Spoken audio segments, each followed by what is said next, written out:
Hey, I'm Daniel Serif. I'm a professional guitarist and educator living in New Orleans, and I wanted to come at you with this quick tip today about thinking about chords.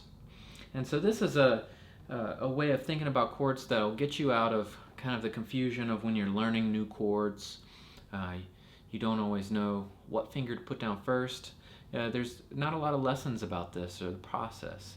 I remember personally, I started playing guitar in 1999, and I remember, it was hard for me to learn these new chord shapes. And then later on, when I was learning fancier chords like jazz chords and pretty major nine and chords like that, there wasn't necessarily a process in my mind or anyone teaching me a lesson about well, how do I think about these chords? What's the best way to do it? And I discovered a few years ago, and I've helped a bunch of my students with this by sharing this one quick and awesome tip. So here it is. What our brains often want to do is think about chords when we put our fingers down from most dominant finger to least dominant finger. Meaning, a lot of times we think about the index finger, then the middle finger, then the ring finger, and finally the pinky.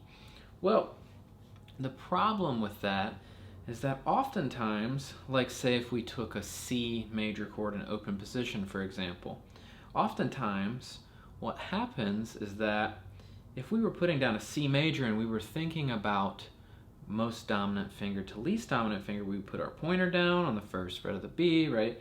We'd put our middle finger down on the second fret of the D, and we put our ring finger down on the third fret of the A string there. Now, the problem is that essentially 99% of the time, the first strum on a new chord that you go to is going to be a down strum. So the problem here is that if I put my fingers down in that order, wow, I already started strumming and I'm getting a bunch of kind of plunked out strings that aren't sounding.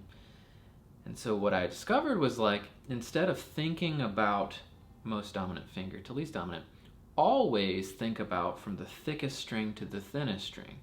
Meaning no matter what finger, whether it be your 1, your 2, your 3, or your 4, you put your fingers down in order from thickest to thinnest strings, right? So a C chord, I would put down ring, then middle, then index.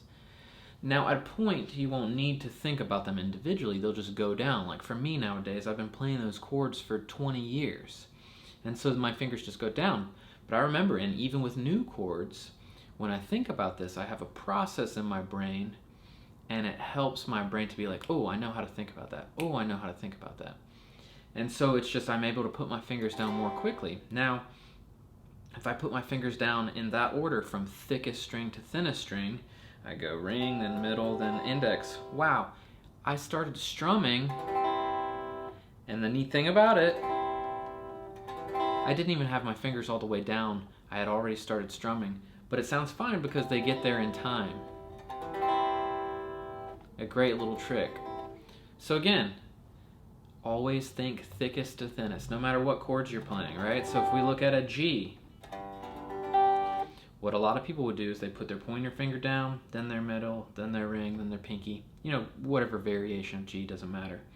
I like this one.